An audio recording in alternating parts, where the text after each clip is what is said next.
Hello everyone and welcome to the launch of the English with Holly YouTube channel.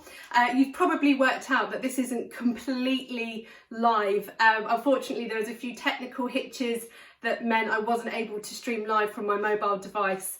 So right now it's about 10 to 5 and I'm going to post this shortly after 5 o'clock. So it's as live as we can possibly get in the circumstances. So to start off, there were lots of you asking for a shout out in today's launch lesson. So a big hello to Daniel and Matthew who are watching in New Zealand, to Libby who is 9 in Huddersfield, Layla who is 10 in Chesterfield, Zara and Sumaya from Croydon, Jonathan who is 10 and Isabel who is 8 in Newcastle, Miriam and Marissa, Uma aka Owlet. She's been very patient and asking for a shout out for quite some weeks now. Joel and Caleb in Stafford, Michael who is 11 in Manchester, Hugo and classmates at Woodley Primary School in Woldingham, Sapphire and Hayden, Natasha who is 11 tomorrow, happy birthday. Happy birthday to Zeke from Otis, Burnham County Primary School in Essex, Thomas and Annabelle there, wish I was their teacher, that's really sweet of you.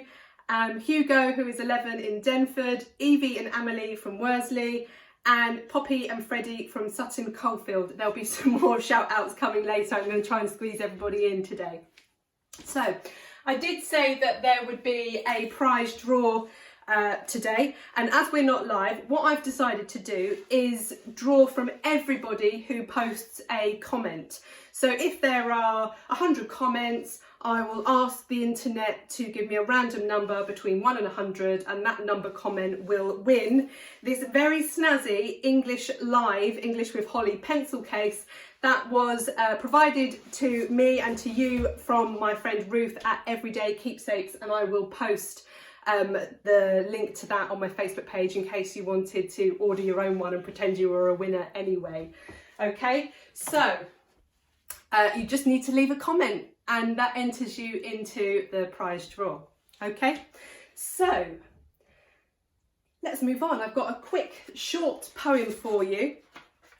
This poem is about why English is so difficult to learn and to understand. Okay, so why is English so hard? We'll begin with a box and the plural is boxes, but the plural of ox becomes oxen, not oxes. One fowl is a goose, but two are called geese, yet the plural of moose should never be meese. You may find a lone mouse or a nest full of mice, yet the plural of house is houses, not hice. If the plural of man is always called men, why shouldn't the plural of pan be called pen? If I speak of my foot and I show you my feet and I give you my boot, would a pair be called beat? If one is a tooth and a whole set are teeth, why shouldn't the plural of booth be called beef? Then one may be that and three would be those, yet hat in the plural would never be hose. And the plural of cat is cats, not coes. We speak of a brother and also of brethren, but though we say mother, we never say methrin. Then the masculine pronouns are he, his and him, but imagine the feminine, she, shiz and shim. Okay, so a really good illustration there of why English is so bonkers and one of the reasons I love it so much. So Bertie is joining me today, but he just went for a little wander whilst I was reading, and you probably heard him moving. Bertie, come up here. Do you want a treat? Do you want this? Up here? Well, we'll see. He might join us in a minute. Okay, so I'm going to move on to a few more shout outs now. Please bear with me. So many of you wanted to get your voices heard in this launch video. So Isabel and Lydia in Withall, hello. Jake, who is 8 in Cambridgeshire. Yasmin and Lena in Manchester, who are just a fabulous duo. Martin and Denise in Ruislip. I love Ruislip. I used to teach at Ruislip High School.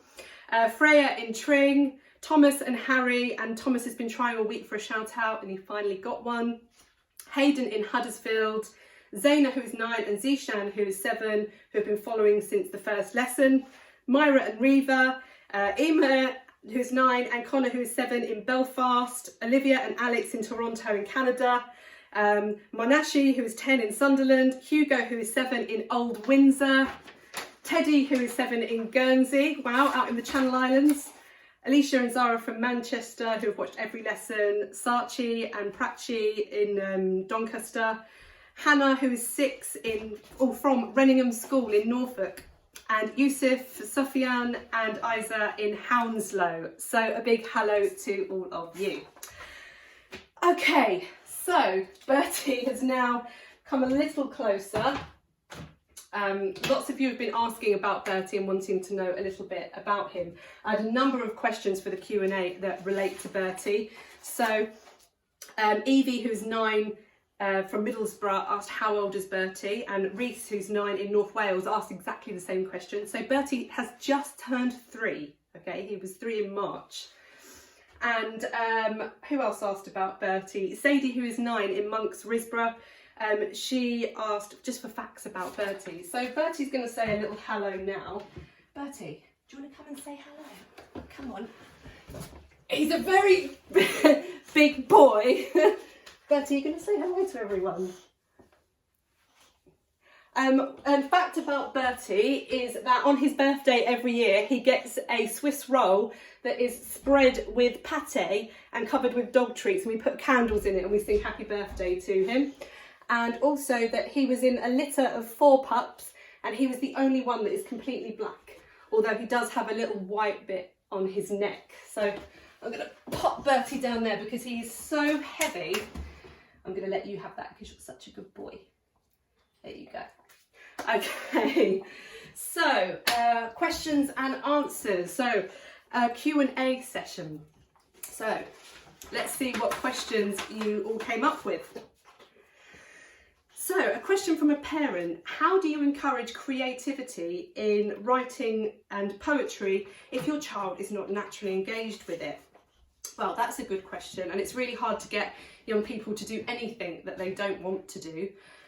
One thing I would suggest is maybe making the topic of the poem or the creative writing surrounding their other hobbies. So, for example, to write poems about motocross bikes, or write stories about football matches and use that as a point to move forward from. What else do we have? Parent question: what are your favourite books for Key Stage 2 and 3? Well, I could probably do a whole lesson on this, and maybe I will in the coming weeks. For Key Stage 2, the Harry Potter books are really popular. Try to avoid the Diary of a Wimpy Kid and those sorts of books. They're nice to read 1 or 2 of them, but you can easily get stuck reading all of them and not really varying up what you're reading. And for Key Stage 3, The Book Thief is a good one. And also The Curious Incident of the Dog in the Night Time. It is a really wonderful book, and it's got a nice sort of social and moral aspect from it as well that's nice for Key Stage 3 to be reading about. It does have a swear in it, but the swear is in context. So I'll just give you that little pre-warning there. What other questions do we have? So Olivia, who is 11 in Colchester, Olivia said, what's the scariest thing that you've done in life before English with Holly? Wow. Possibly skiing some double black diamond ski runs in America. They were pretty hairy. And in Les Arcs, there's a run called Le Grave, which is the grave. That was pretty scary too. And when I was about 20, I decided to go and spend my summer living and working in Italy, and I got on a flight with £50 and went on my merry way. So that was pretty frightening, but it all worked out very well in the end. So, next question. Izzy, who is 9 in Abington, asked which schools have you taught at? I taught at a school in Leighton Buzzard just before I went on my recent maternity leave. And before that I was at Ruislip High School, so I love it when I see people sending comments from Ruislip because I grew up around that area, around Harrow. And before that after Ruislip, I worked at an inner city school in London, in a secondary school. So I am secondary trained, but I did recently work in a middle school, which is where I developed a love for you year 5s and 6s and some of you younger learners as well. So Alfie, who is 11 from Ruislip, what will happen when schools reopen?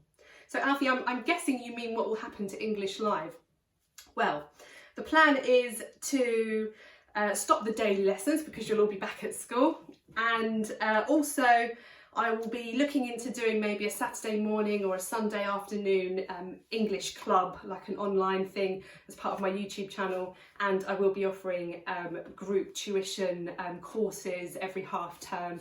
So there's lots going on. I will be starting a website soon. It's a work in progress at the moment, but I'll have lots of information on there about what comes next once schools reopen. But don't worry, when schools reopen, it won't be the end of English with Holly. Okay, so right, we've almost come to the end. I did promise you a reading from Revolting Rhymes. I'm going to do that now. Just to let you know though, the copyright laws at the moment say that I can read it and I can give it to you all on YouTube, but I can't keep it on YouTube, and that's why this launch lesson is not going to be available for later this evening or tomorrow. Okay.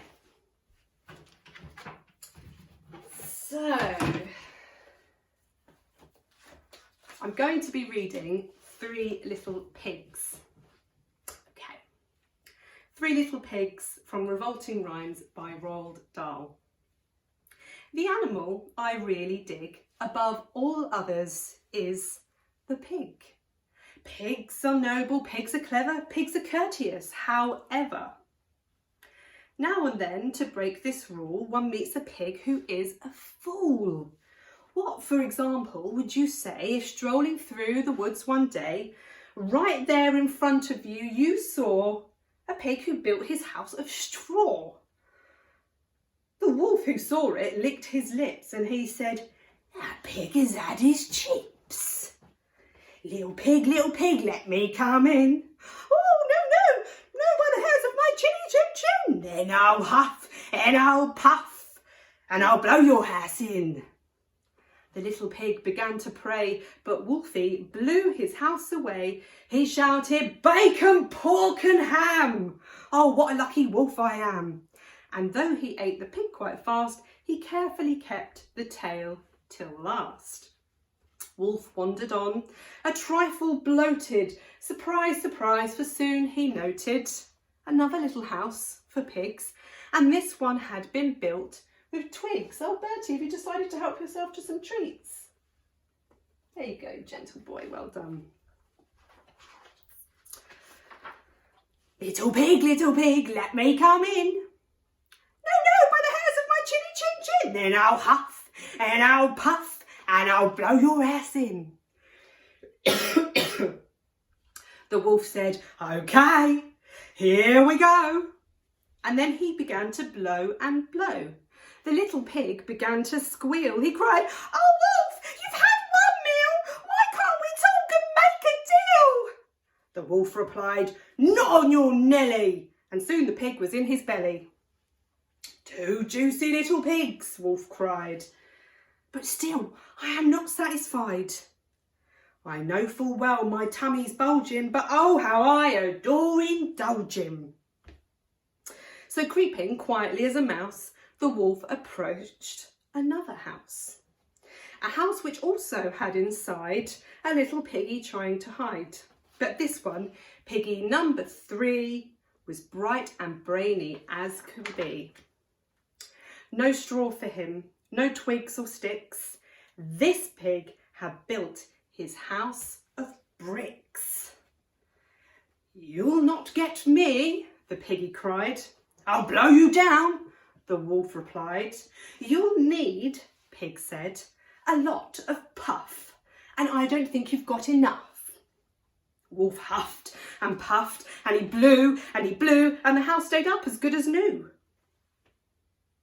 "If I can't blow it down," Wolf said, "I'll have to blow it up instead." I'll come back in the dead of night and blow it up with dynamite. Pig cried, "You brute! I might have known." Then picking up the telephone, he dialed as quickly as he could the number of Red Riding Hood. Clever little piggy. "Hello," she said. "Who's speaking? Who?" "Oh, hello, Piggy, how do you do?" Pig cried, "I need your help, Miss Hood. Oh, help me, please. Do you think you could?" "I'll try, of course," Miss Hood replied. "What's on your mind?"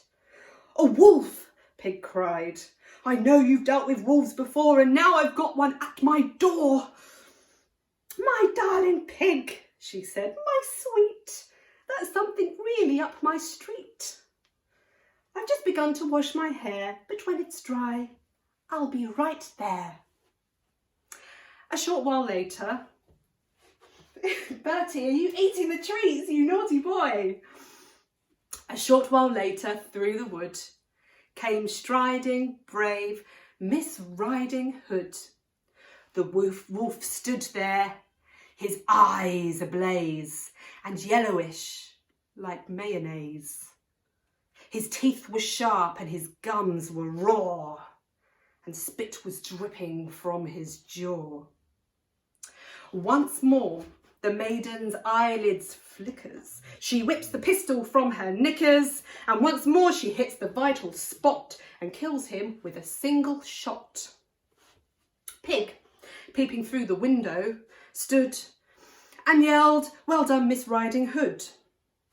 "Ah, Piglet, you must never trust young ladies from the upper crust. For now, Miss Riding Hood, one notes, not only has 2 wolfskin coats, but when she goes from place to place, she has a pigskin travelling case." Wow, that was the end of that revolting rhyme. So we are at the end of my launch. Welcome to my YouTube channel. From now on, all lessons will be on YouTube, and gradually over the course of the week I'll be moving all of my previous lessons from Facebook to YouTube, but all of the resources for the time being will stay on the Facebook page, and that's the English Live Resources group. Okay, so don't forget, English Live is free interactive lessons that are streamed at 11 AM on weekdays whilst schools are closed. I absolutely love teaching you. I'm incredibly grateful for all of the coffees that have been sent my way. My maternity leave is finished and I don't have a job, so if there are any schools that want to get in touch, you know where I am. Have a lovely afternoon, have a lovely bank holiday Monday, and I will see you on Tuesday bright and early at 11 AM to look at the infamous comma.